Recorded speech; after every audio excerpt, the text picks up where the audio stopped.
1 लाख करोड़ कर्जा होने के बाद भी आज मैं आंकड़े देख रहा था और आपके मंच से मैं मुख्यमंत्री भूपेश बघेल जी से कहता हूं कि किसी मंच पर जवाब दीजिए या प्रेस के सामने कहिए कि आपका नंबर 30वें नंबर पर क्यों है।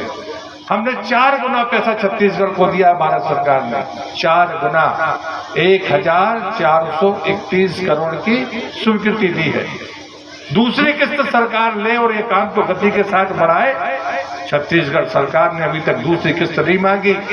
अगर 1 महीने और रुकेंगे तो 1431 करोड़ रुपया छत्तीसगढ़ के खाते में नहीं आ सकता। मैं पूछता हूं ये अपराध किसका है? विकास की बातें करने वाले कांग्रेस के लोग, उन्हें जवाब देना होगा।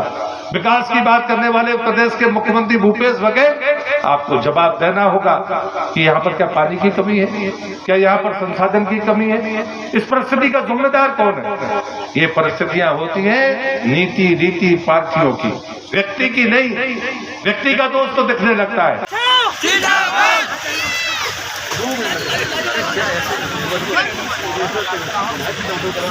होता था, आज शहरों में धर्मांतरण हो रहा है और सरकार मूक दर्शक बनी देख रही है। ये चुनौतियां हैं आज छत्तीसगढ़ के सामने। चुनौतियां और भी हैं और इसलिए मैं आप सबसे विनती करने के लिए आया हूं कि कम से कम हमें सचेत होना होगा। मैं जब कई बार सोचता हूं कि यहाँ के मुख्यमंत्री को क्या कहा जाए, और कई बार लगता है कि तीखा बोलना नहीं चाहिए, लेकिन ऐसा लगता है कि जैसे छत्तीसगढ़ जैसा राज्य, अब देश में कुल 2 ही राज्य कांग्रेस के बचे, अभी चुनाव हुए थे, बाकी बची कुची व्यवस्थाएं भी समाप्त हो गई। अब यहाँ पर बचे हैं तो जब कभी वहाँ खजाने में कमजोरी आती है तो लगता है कर्जे का पैसा वहाँ ट्रांसफर हो रहा है। जब कभी किस्त पहुँचती नहीं है तो 1-2 कांग्रेस के नेताओं को दिल्ली बुला लेती है, कांग्रेस के नेता बुला लेते हैं और यहाँ से फिर से खजाने से पैसा चला जाता है। कांग्रेस का कार्यालय चलाने का खर्चा छत्तीसगढ़ सरकार उठाए, इसमें आपत्ति नहीं है, लेकिन छत्तीसगढ़ की जनता का पेट काट कर पहुंचाएगी तो हमें आपत्ति थी, आपत्ति है और आपत्ति रहेगी।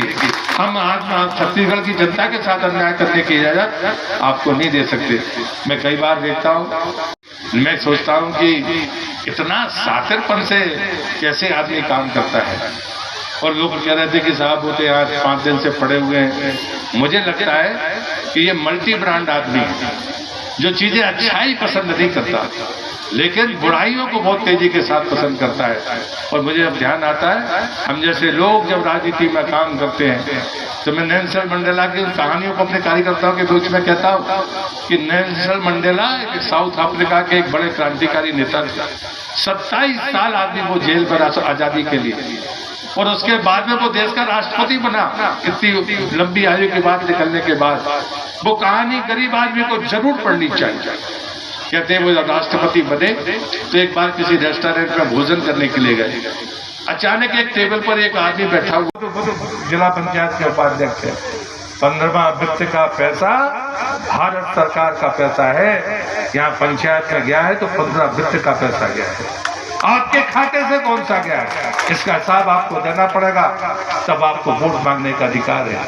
मुझे बताया किसी ने कि PL वर्मा जी, दिनेश वर्मा जी सरपंच, कृष्णा वर्मा जी, विशाल वर्मा जी, दिलीप वर्मा जी, और जो नाम छूट गए उन तमाम वरिष्ठ लोगों को, मातृशक्ति को मैं प्रणाम करता हूँ, नौजवानों को नमस्कार। थाना का पुलिस NHI उसको नितिन जी की तरफ से पता है, वो अभी भी पूरा नहीं हुआ। पर मैं कहा सड़क तो बड़ी खराब है। पता चला कि वो मुख्यमंत्री का क्षेत्र का कुछ हिस्सा वहां पड़ता है। बनी सड़क को सफाई नहीं कर सकती ये सरकार, ये विकास का दावा नहीं कर सकती। ये चेहरा उसको देखना होगा कि आपके आईने में शक्ल कैसी है। मित्रों, हम गरीब लोग हैं, हम मध्यवर्गीय लोग हैं, लेकिन मेहनत से कमाकर खाने वाले लोग हैं, और इसलिए हमको तय करना होगा कि राजनीति में हम किन लोगों की अगुवाई करें। मैं लोगों से कहता हूं कि कांग्रेस का एक सबसे बड़ा अपराध है, कांग्रेस की जो सबसे बड़ी गलती है वो है आपस में लड़ाने की। वो धर्म के नाम पर भी लड़ाती है, वो जाति के नाम पर भी लड़ाती है, और इसलिए मैं कहता हूं उससे सावधान रहिए। आपको ये तय करना होगा कि आप अपने नेता को जिंदा रखना चाहते हैं या खत्म करना चाहते हैं। ये चुनाव इस बात का भी है। अगर निचले स्तर पर हमारे कार्यकर्ता, हमारे भाई और बहनें आप सुन रहे हैं तो 3.5 साल में भूपेश बघेल जी आपको जिले का याद नहीं आया।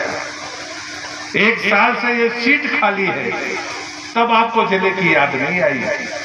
जब लगा कि चुनाव की घोषणा हो गई, जहां आपको अधिकार नहीं है घोषणा करने का, आप वो चुनाव की घोषणा के पहले अगर घोषणा करते तो भी शायद मैं उंगली नहीं उठाता। चुनाव की घोषणा के बाद घोषणा करना कि चुनाव के बाद मैं बना दूंगा, इससे ज्यादा और धोखाधड़ी तो दुनिया में होती नहीं है। और इसलिए मैं कहता हूं कि ये प्रलोभन है, ये हार का भय है जो साफ दिखता है। मैं आपसे विनती करने के लिए आया कि मित्रों, एक बार एक चौकीदार नियुक्त करिए। ये संदेश दीजिए छत्तीसगढ़ की जनता की तरफ से, खैरागढ़ की इस पुण्य भूमि से, अमलाई की इस धरती से ये फैसला करिए कि नहीं, धोखाधड़ी करने वालों के साथ में जनता नहीं है, काम करने वालों के साथ है। यहाँ पर सरपंच बैठे, मैं उनसे पूछ रहा था यहाँ जल जीवन मिशन की स्थिति क्या है। उनका पाइप जल रहे हैं, टंकी बन रही है। मैं सवाल करता हूं आपके माध्यम से कांग्रेस के नेता से, कांग्रेस के मुख्यमंत्री से, आपका नंबर देश में जल जीवन मिशन में 30वें नंबर पर है। ये आपकी समस्या है, हमारी समस्या नहीं है। पानी पहुंचाना राज्य सरकार का काम है, लेकिन अगर काम करना है किसी को शुद्ध नियत के साथ, अगर सीखना है तो देश के प्रधानमंत्री से सीखो। अगर वर्क कल्चर सीखना है, काम करने का तरीका सीखना है, किस अधिकार है राज्य का कि हर घर तक पानी पहुंचना चाहिए।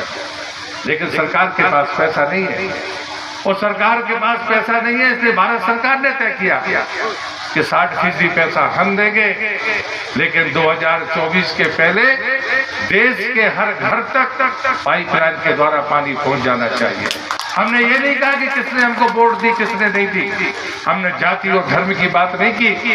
जब प्रधानमंत्री आवास योजना शुरू हुई, वो भी राज्य का विषय था, लेकिन देश के प्रधानमंत्री ने उसको घर घर तक पहुंचाया। यहाँ पर SC ST के लोग भी होंगे जिनको लोग कहते हैं कि ये अछूत है, जो ये कहते थे कि हमें कांग्रेस के अलावा कोई दे नहीं सकता। मैं आज इस चौपाल से उनसे प्रार्थना करके पूछना चाहता हूँ, आपका प्रधानमंत्री आवास बना? क्या आपने मोदी जी को आवेदन दिया था? जी नहीं, आपने आवेदन नहीं दिया था। उसके बाद भी प्रधानमंत्री आवास का घर आपको मिला। शौचालय आपने आवेदन नहीं दिया था, लेकिन वो महिलाओं को शौचालय मिला। मध्य प्रदेश का कार्यकर्ता हूँ। छत्तीसगढ़ जब कार्यकर्ता था तब छत्तीसगढ़ हमारे साथी था। राज्य अलग हो गया हुआ, इसलिए हमको केंद्र की दृष्टि से नहीं लेना चाहिए। लेकिन मैं पार्टी का आभारी हूँ कि पार्टी ने मुझे स्टार प्रचारक के तौर पर यहाँ आने का मौका दिया। जब कभी युवा मोर्चे में थे तब भी यहाँ पर मुझे आने का अवसर मिला है। आज चुनाव प्रचार के लिए आए। मैं ये मानता हूँ कि ये 3.5 साल में कांग्रेस की भूपेल सरकार की जो विफलताएं हैं, उसका पैमाना तय होगा। एक बहुत अच्छे हमारे उम्मीदवार हैं, जो अनुभवी भी है, ईमानदार हैं, सहज सरल हैं और निष्ठावान कार्यकर्ता है। उनको विजय मिलेगी और हम एक चौकीदार की तरह बेहतर काम करके दिखाएंगे। वो जो कांग्रेस का पाखंड है वो बेनकाब करना ये ज़्यादा जरूरी है। और पिछले 3.5 वर्षों में ऐसा कोई भी काम कांग्रेस ने नहीं किया जिस आधार पर वो यहाँ पर वोट मांग पाए। सर, जिला बनाने की जो शर्त रखी है, उम्मीदवार को जिताओ, 24 घंटे के अंदर जिला बनाइए, इसे किस रूप में देखते? 3.5 साल भूपेश बघेल को किसने रोका था, पहले जवाब देना चाहिए। जब ये सीट खाली हो गई थी, उन्हें मालूम था चुनाव होना है, उसको भी साल भर होने को है, तब तो भूपेश बघेल को रोका किसने था कि वो जिला ना बनाए? जिला तो बनना चाहिए खैरागढ़, लेकिन भयभीत होकर घोषणा करना, ये काम उनने पहले जवाब वो दे कि उन्हें 1 साल पहले जब से सीट खाली है तब क्यों नहीं बनाया, घोषणा की। और 3.5 साल उनको किसने रोका? लोगों को, जनता का भी सवाल है कि 15 साल आपकी सरकार रही। हमसे जुड़े रहने के लिए हमारे YouTube चैनल को सब्सक्राइब करें और नई वीडियो की नोटिफिकेशन के लिए बेल आइकॉन को दबाएं। अगर आप ये वीडियो Facebook पर देख रहे हैं तो लाइक जरूर करें और ज्यादा से ज्यादा शेयर करें। धन्यवाद।